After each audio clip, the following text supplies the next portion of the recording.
The 2025 NFL schedule is out. It is live. It is direct. So the Chargers know exactly who they play, when they play, and how the schedule is going to shake out. So I'm going to take a break from positional battles today to discuss what I liked about the schedule, what I don't like, and maybe some early predictions of how many games the Chargers are going to win. Let's get into it.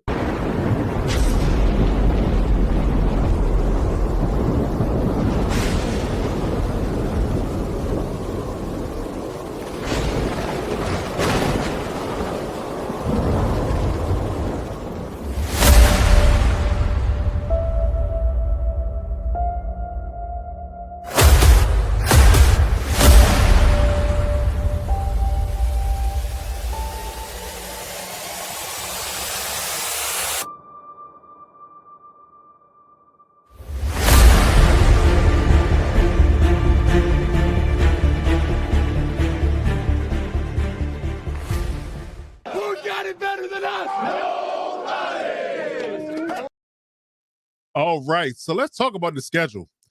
17 games are locked and loaded. We know the locations, we know the opponents, we know the times, who's playing on Monday night, Thursday night, Christmas Day, you name it. So it is broken down in its entirety.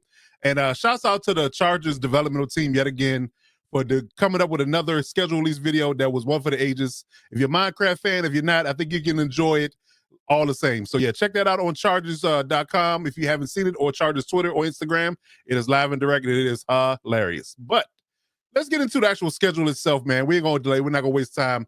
It is live and it is direct. So week one, as it was rumored, Chiefs versus Chargers in Brazil.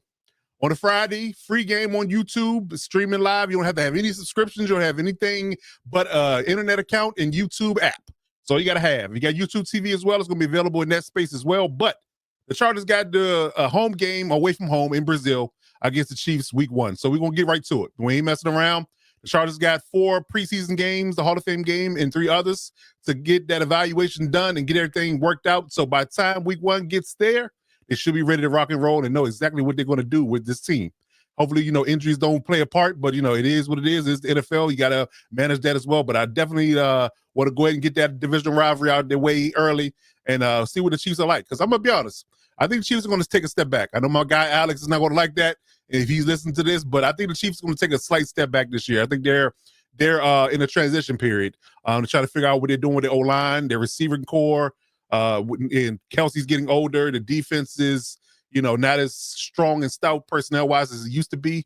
So I think their Chiefs are right for the picking. I think if the Chargers play the cards right, they can definitely supersede them in the division this year. But I think the division is going to be tougher. I think the Raiders have gotten better. I think the Broncos have gotten better. And we got them in the next 2 weeks following that. Now, I will say about the schedule right off that I did like what the NFL did. Because they gave the Chargers a Friday game on a Friday in Brazil. Then you give them time to get back into the States after the game is over, and you give them a respite because your next following week is the Monday Night Football game against the Raiders at Vegas. So you get to come home and get to rest up, and you get a few extra days rest, kind of like a mini bye, and allow for the Chargers to rest up even over the next weekend to get ready for the Vegas Raiders on week 2. But I like that matchup as well. Going to Allegiant Stadium, getting that Raiders rivalry going early and often, man. It's going to be a good one. Definitely going to be a good one. Week 2 with the Raiders, I like that matchup as well in Vegas, getting that out of the way.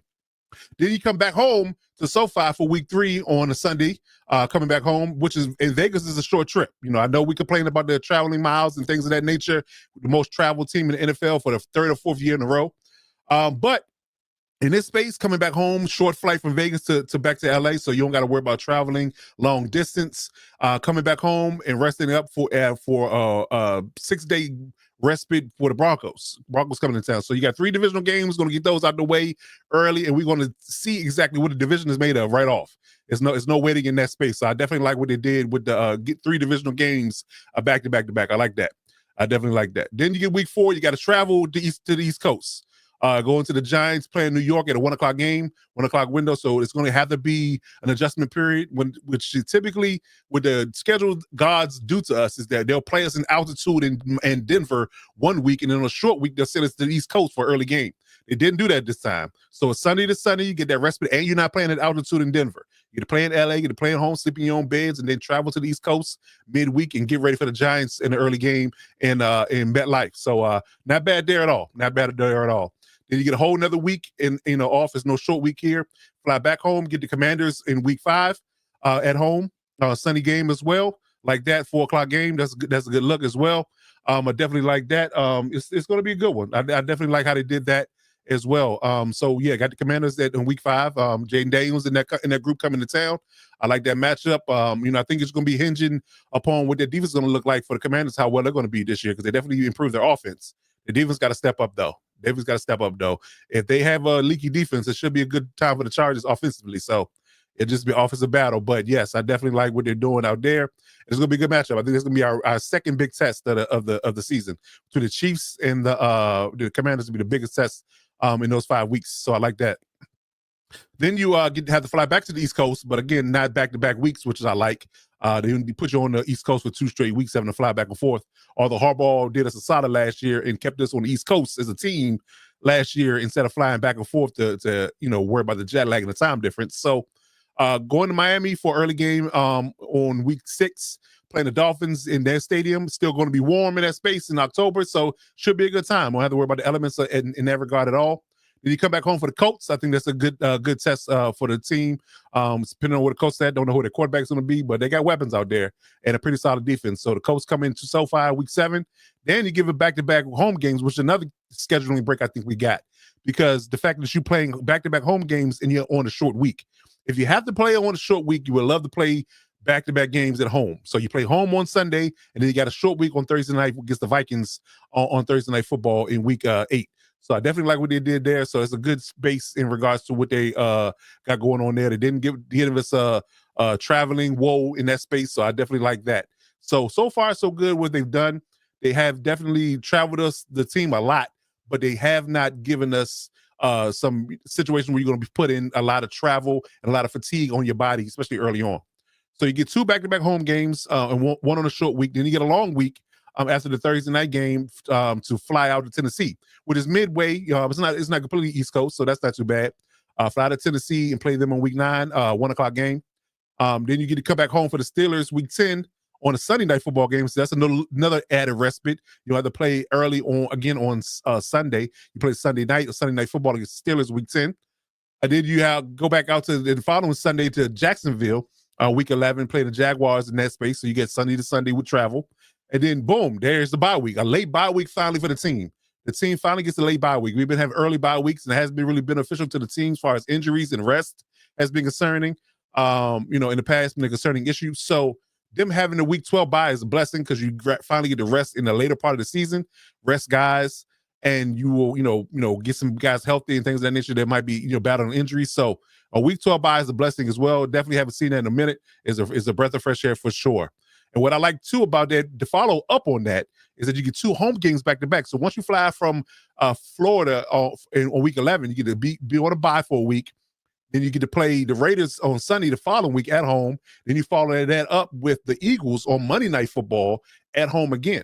So again, you're not going anywhere. You sleep in your own beds. You don't have to worry about travel and things of that nature. You can just get up and go to the stadium and go to practice each and every day. Not a bad trip at all. Not a bad trip at all. Then you go back to KC week 15 away for the Chiefs as a 1 o'clock game in Arrowhead. Not too bad. Again, Monday night, kind of a short week, but you get to fly to KC, which is not too far. It's not an East Coast game when you're on a short week, so I like that as well. So that's another kudo to the league. Chiefs, we get back-to-back away games. Get the Chiefs week 15. The week 16, you got to go to the Cowboys on Sunday, another 1 o'clock game. So you want a 1 o'clock time frame for those 2 games. So you kind of get acclimated to that. Then week 17, you get to come back home for the Texans, which is TBD.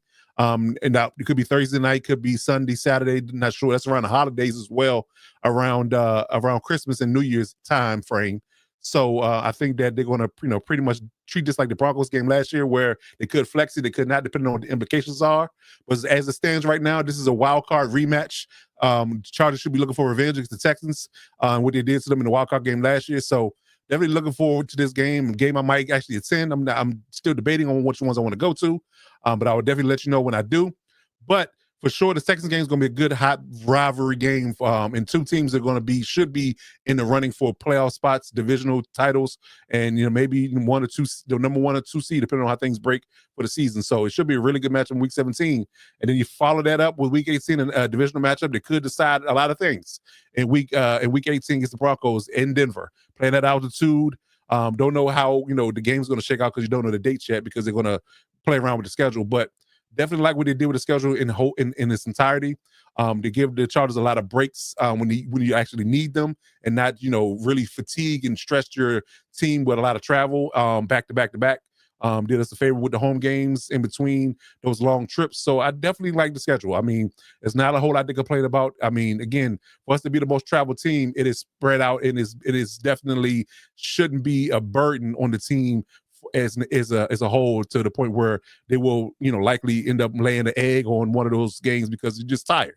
That's always been my issue in the past 3 to 4 years with the schedule, is the fact that they will get a Monday night game and they have to fly East Coast for a 1 o'clock game the following week, and you just fatigue. Time difference plays a factor. You just not on your game. You just come out flat.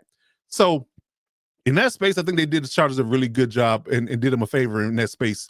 And it made it balanced and made it fair. So this is probably the best schedule I've seen in the last 4 to 5 years for them. So I think that should be a nod to them being successful this season. Now, when it comes down to predictions, I'm looking at if they handle business and they do things the right way, if they play up to their potential, even just looking at last year versus this year, we should have gotten better offensively, so that should be a plus. The running game should be better, the O-line should be better, or receiving core should be better. So I'm looking and leaning there between, I think I'm going low end 9 wins, I'm going high end 12. And it just depends on how things break. I think we can split with the Chiefs, if not, depending on how they do. I think it should be definitely a split, if nothing else. Splitting with the Broncos, and I'm looking to beat the Raiders twice. I'm not gonna lie to you. Not gonna lie to you. So if you split with the Chiefs and the Broncos, and you beat the Raiders twice, that should put you in position to win the division. So in that space, as long as you win your out of conference games and get out and get these NFC East teams out of the way, I think the Commanders and the Eagles are gonna be the toughest ones. But you got to beat the Giants. You got to beat the Cowboys as well. Get those out of the way. The Texans are gonna be tough. But yeah, outside of that, I like our chances against most teams. So got to win those tough games, but and win the games you're supposed to. But I like the schedule overall, man. So again, let me know in the comments how you guys feel about this, what your predictions are as far as wins are concerned, how you like the schedule, what you like and what you don't like, and always and surely hit that subscribe button to never miss any of my Chargers content. And until then, you always got to remember to bolt up.